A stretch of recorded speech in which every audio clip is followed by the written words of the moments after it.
माता, ये अच्छा किया आपने, कच्ची मिट्टी के दिए बनाए हैं।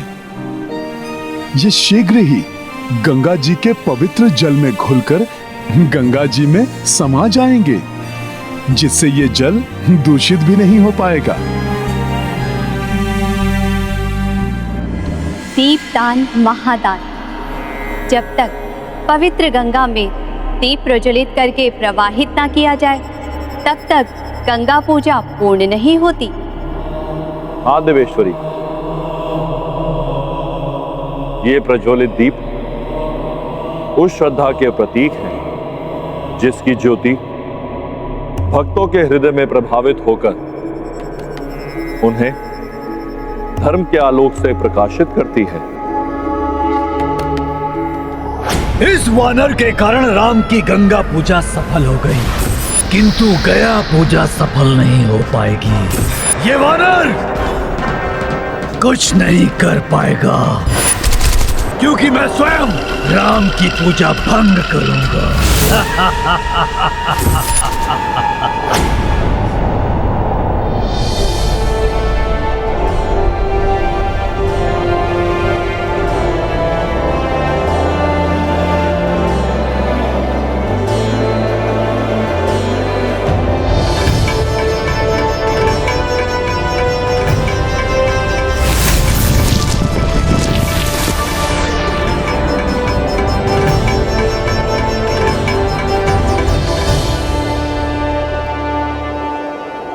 वो असुर अवश्य पीछा कर रहे होंगे हमारा। पुत्र राम, ये है गयापुरी।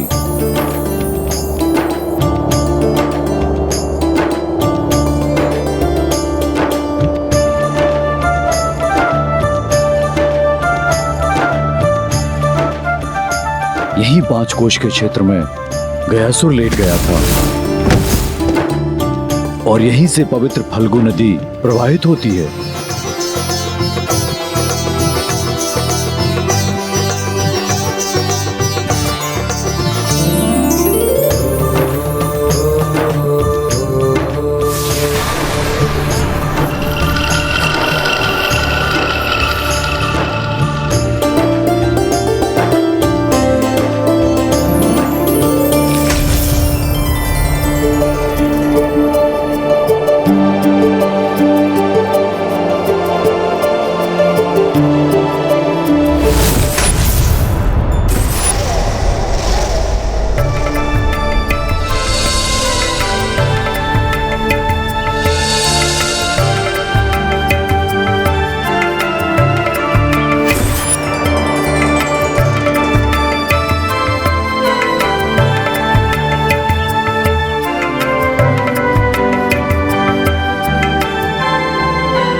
गयासुर के तप से पवित्र हुई गया तीर्थ की इस धरा को हमारा नमन।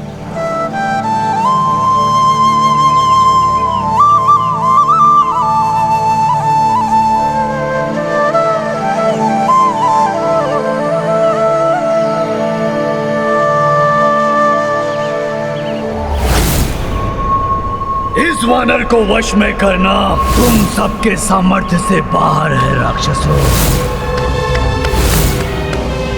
उस मरकट को मैं संभाल लूंगा।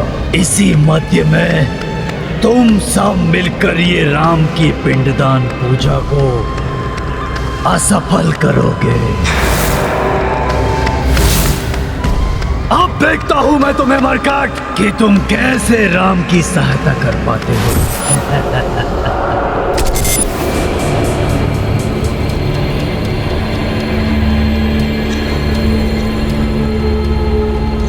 अभी तो भले ही वो दानव दिखाई नहीं दे रहे हैं, किंतु उन्होंने जो कहा था वो मुझे स्मरण है। मुझे पूर्णतया सतर्क रहना होगा।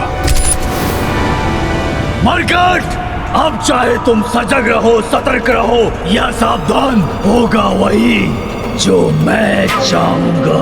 केवल मैं।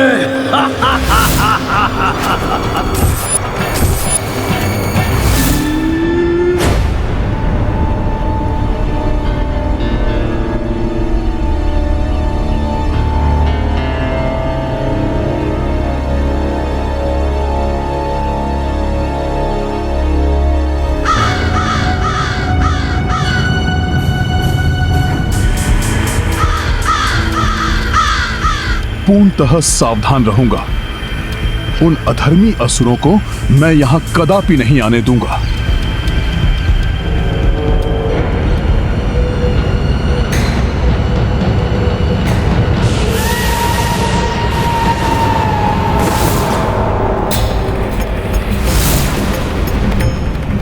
ये कैसी हलचल है?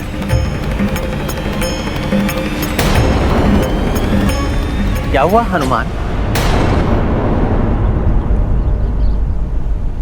प्रभु, मुझे ऐसा लगा जैसे हमारे पीछे से कोई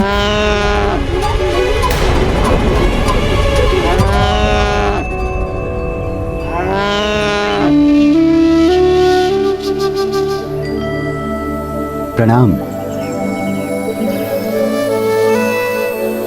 आप अवश्य ही यहाँ पिंडदान करने आए हैं। मैं पुजारी, गौ माता और अपने शिष्यों के साथ आपके इस कार्य को विधि पूर्वक संपन्न कराने में आपकी सहायता करूंगा।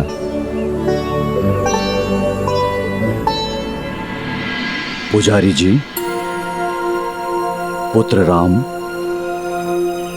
राजा हो या रंक, गया की इस पावन धरा पर अपने पूर्वजों की मुक्ति और तृप्ति का आशा रख दूरस्थ स्थानों से सभी पिंडदान के पुण्य कर्म के लिए आते हैं। उनकी सेवा सहायता के लिए विधि विधान से ज्ञाता पुजारी गौ माता के साथ प्रकट हो जाते हैं। अब जब पुजारी जी ही उपलब्ध हैं, तो हमें पिंडदान की विधि प्रारंभ करनी चाहिए।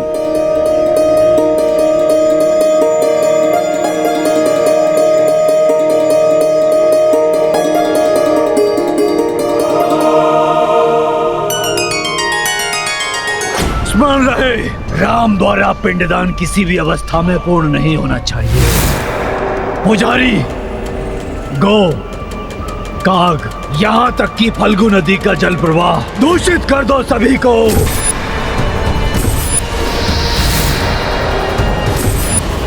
कुविचार जागृत करो उनमें। उस मरकट की चिंता मुझ पर छोड़ दो। उसे भटका कर मैं यहाँ से कहीं दूर ले जाऊंगा।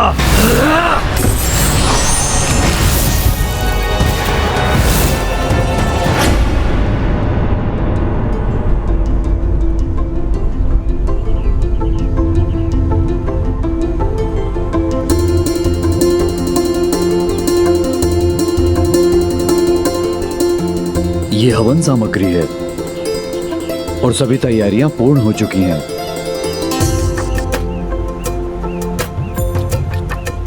पिंड बनाने के लिए आवश्यक काले तिल से युक्त ये चावल मैं तैयार कर लेती हूँ।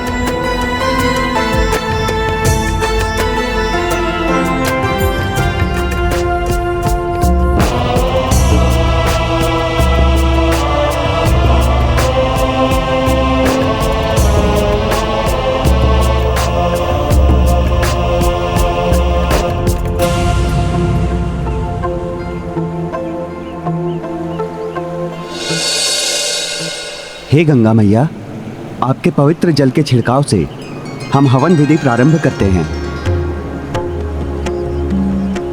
ओम गंगाय नमः, ओम विष्णुदेवाय नमः, ओम अग्निये नमः, ओम सूर्याय नमः, ओम चंद्राय नमः, ओम ब्रह्मदेवाय नमः, ओम गंगाय नमः, ओम विष्णुदेवाय नमः, ओम विष्णुदेवाय नमः, ओम गंगाय नमः, ओम विष्णुदेवाय नमः, ओम अग्निये नमः, ओम सूर्याय नमः, ओम गंगाय नमः।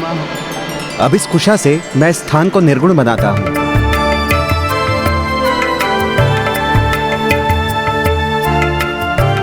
पितरों के प्रति पूर्ण श्रद्धा के साथ की जाने वाली इस पिंडदान की क्रिया में कुशा का विशेष महत्व है।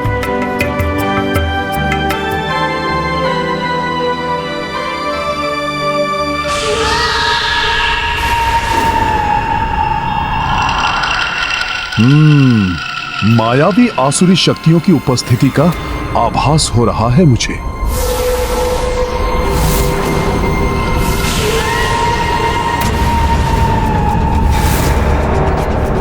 मेरा अनुमान अनुचित नहीं था। इस धर्म कार्य में बाधा डालने वो यहाँ प्रत्यक्ष रूप में पहुंच चुके हैं।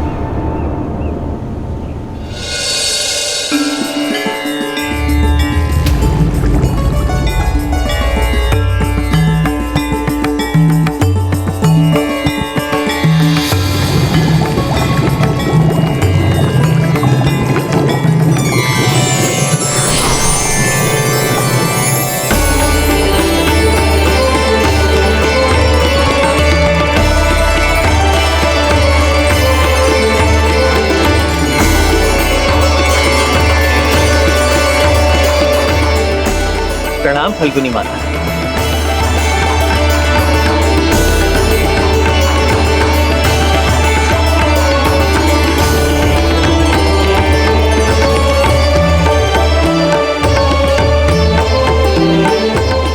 आपके पावन तट पर आपके दर्शन पाकर हम धन्य हुए। मेरे तट पर आपके आगमन से धन्य तो मैं हुई हूँ प्रभु। जब तक आपके द्वारा पिंडदान की प्रक्रिया पूर्ण नहीं हो जाती, मैं स्वयं यहाँ रहूंगी।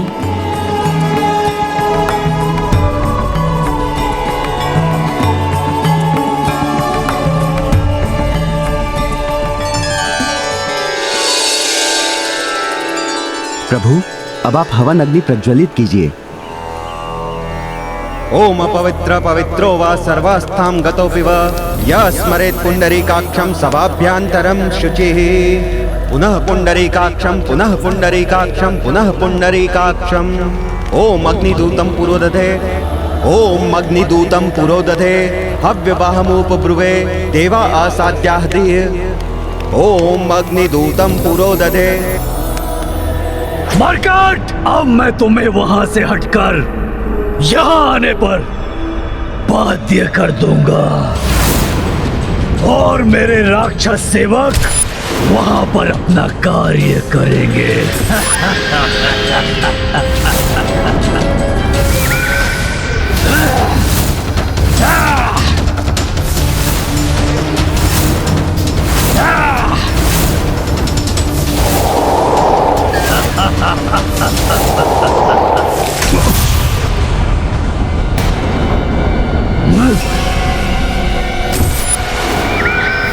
किसी मायावी शक्ति ने मुझे प्रभावित करने का प्रयास किया।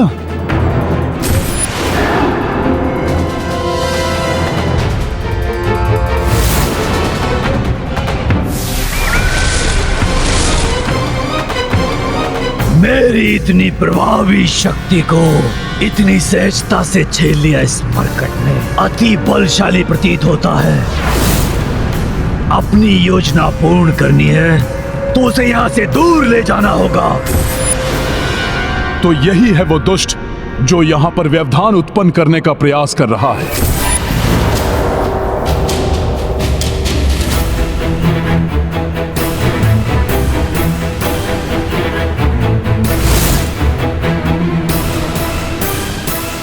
प्रतीत होता है कि ये मूर्ख वानर फंस गया है मेरे जाल में। ओम अपवित्र पवित्रो वा सर्वास्थां गतोऽपि वा यः स्मरेत् पुण्डरीकाक्षं सभाभ्यान्तरं शुचिः। पुनः पुण्डरीकाक्षं पुनः पुण्डरीकाक्षं पुनः पुण्डरीकाक्षम्। ओम अग्निदूतं पुरोदधे। इसी मरकट ने मेरे चचेरे भ्राताक्ष कुमार का वध किया था।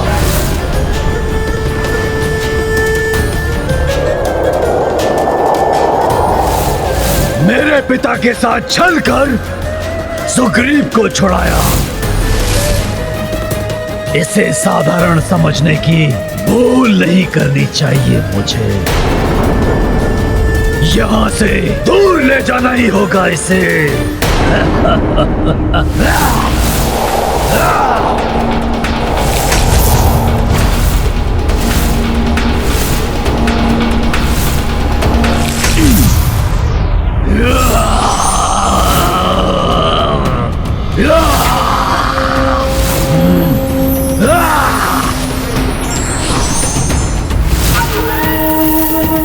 इस बार मैं तुमको बचकर नहीं जाने दूंगा दुष्ट असुर।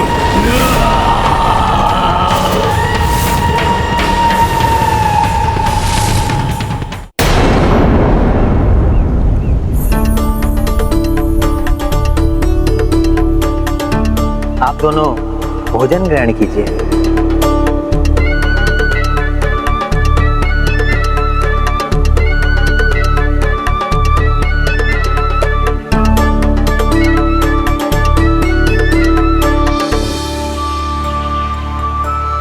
पुजारी जी,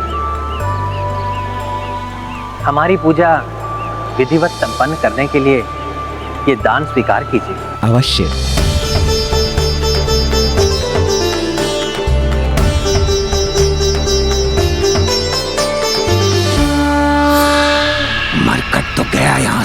अब हमें अपना कार्य करने से कोई नहीं रोक सकेगा। जय श्री राम।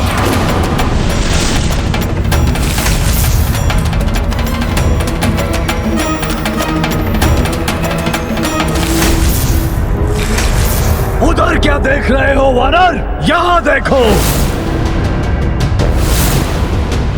तुम्हारे समक्ष खड़ा हूं मैं। तुम्हारे समक्ष।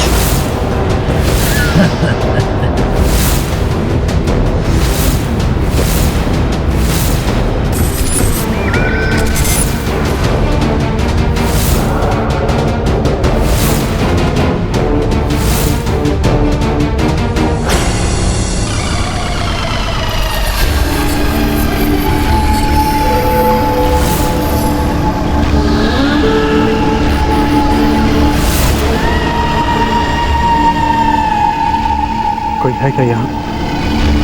कोई अदृश्य शक्ति? नहीं, ये कैसे संभव है? अभी नहीं, सही समय की प्रतीक्षा करनी होगी हमें।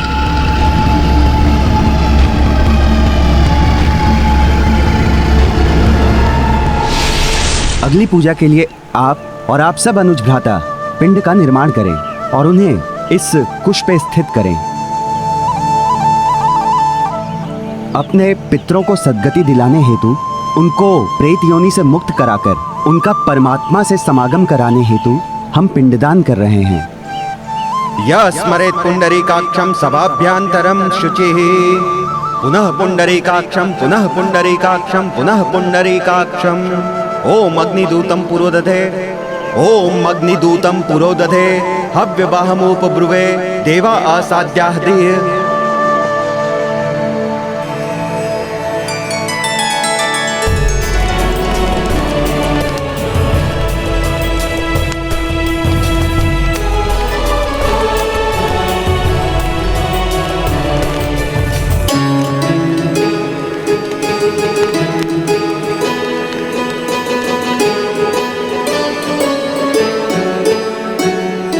पूर्वजों को पिंडदान करने के पूर्व काकबली की विधि पूर्ण करने के लिए एक छोटा पिंड कौओं को समर्पित करना चाहिए।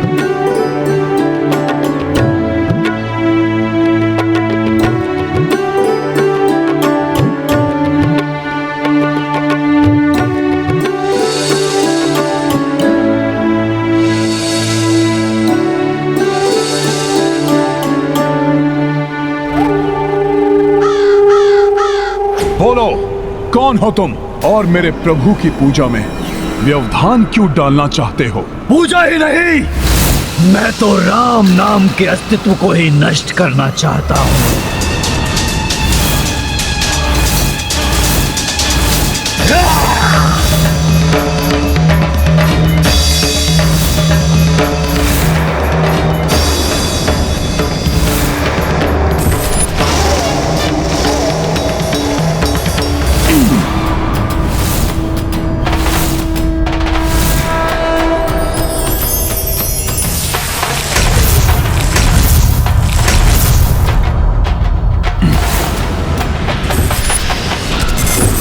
अतुलित शक्ति संपन्न हो तुम, परंतु जो भी हो, अपने जन्म से जिस योजना को मैं कर रहा हूं उसे सफल होने से कभी नहीं रोक सकोगे तुम।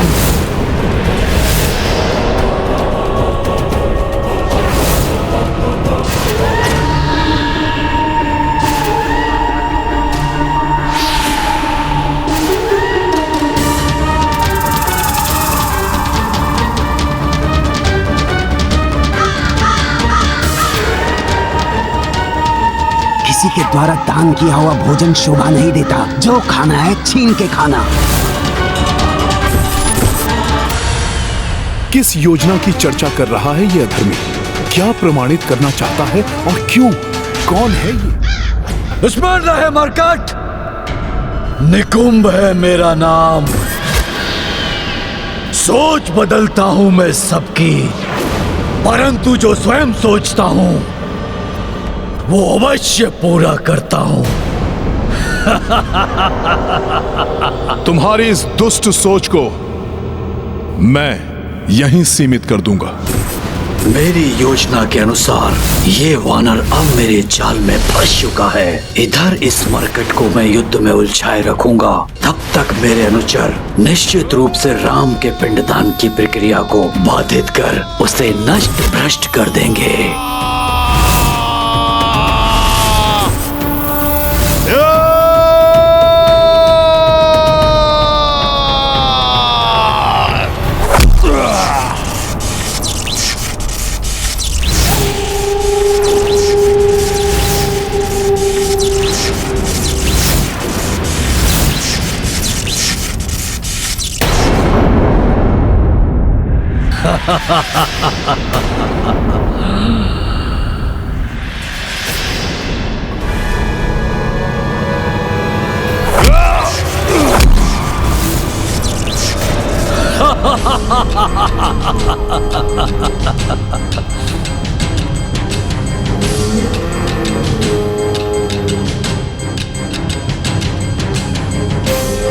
तुम अपने कुत्सित उद्देश्य में कभी सफल नहीं होगे राक्षस।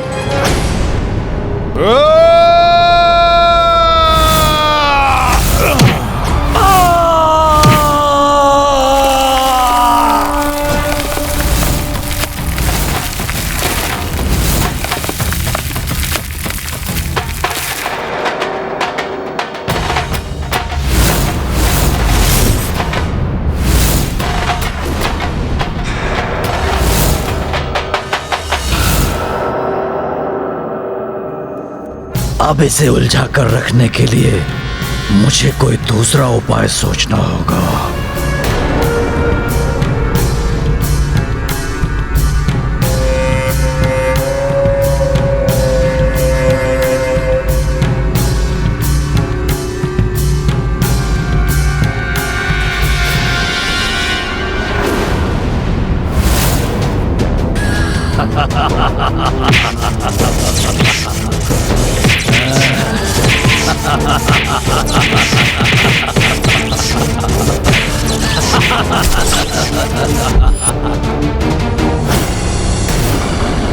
कितने भी वार करो, कुछ नहीं कर पाओगे तुम। मेरा कवच मेरी रक्षा करता रहेगा।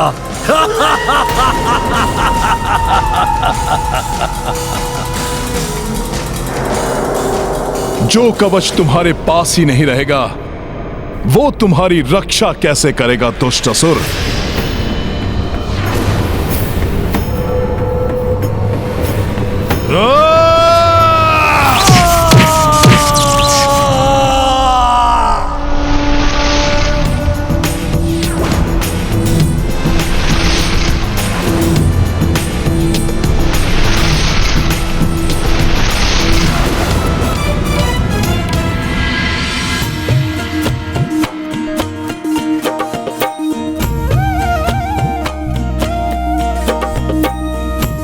हे काग, ये काग बलि पिंड मैं आपको प्रस्तुत करता हूं। कृपया करके इसे स्वीकार कीजिए।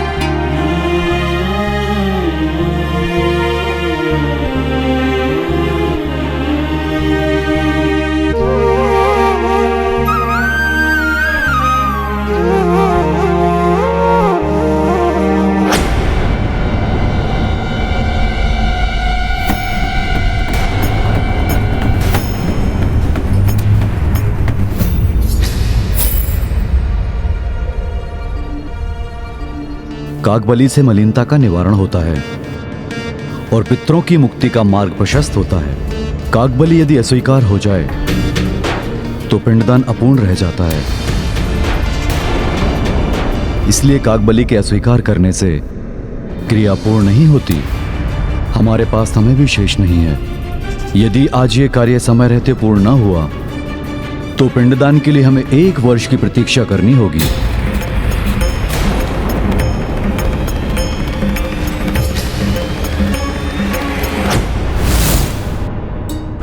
जयंत, तुम अपने कृत्य पर लज्जित हो और तुमने क्षमा याचना भी की है।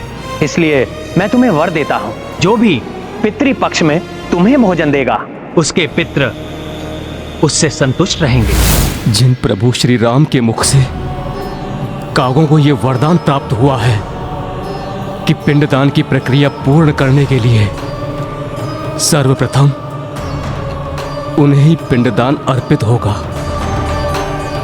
आज मायावी राक्षसी सोच के प्रभाव में आकर ये उन्हीं प्रभु का निरादर कर रहे हैं। मैं जयंत ऐसा कदापि होने नहीं दूंगा।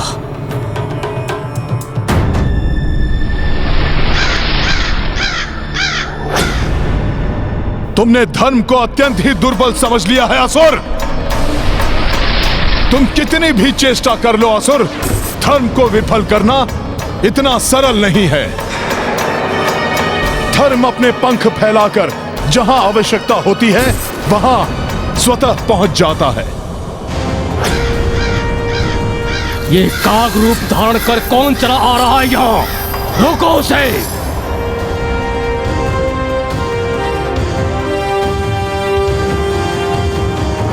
ये काग बलि पिंड स्वीकार क्यों नहीं कर रहे हैं?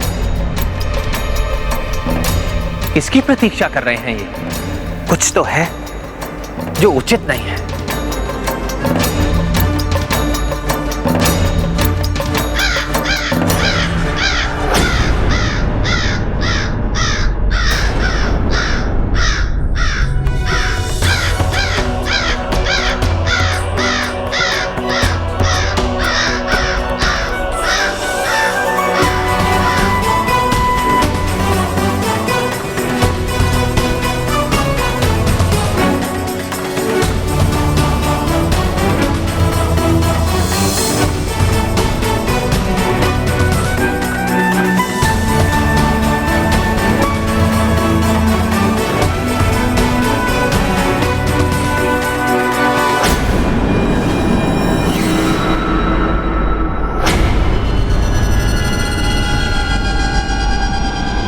कितने आनंद की बात है ना हनुमान कि तुम हो तो बहुत बलवान, किंतु मैं भी कम नहीं।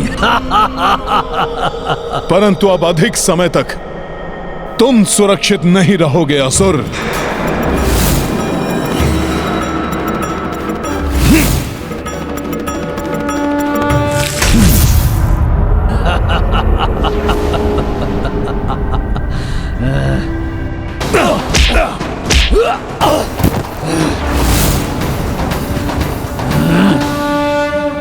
बहुत हुआ वानर, मैं तुम्हारे युद्ध कौशल से बहुत प्रभावित हुआ, परंतु अब तुम मेरी क्षमता देखो। या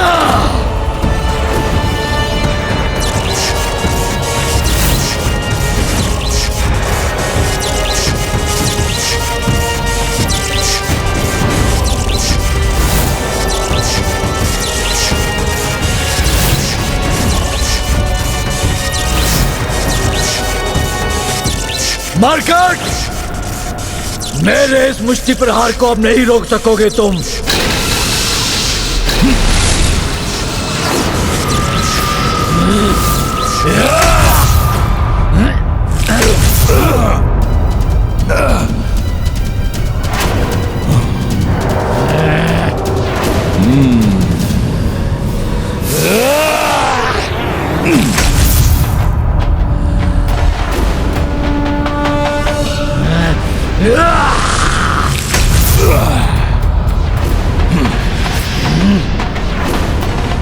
कुछ भी हो जाए, मैं इसे यहां से सुरक्षित नहीं जाने दे सकता।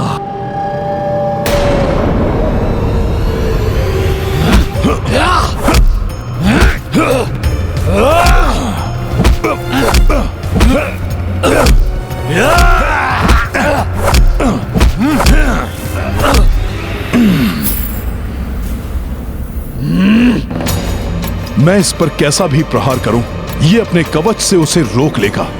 मुझे इसे किसी युक्ति से ही मिटाना होगा।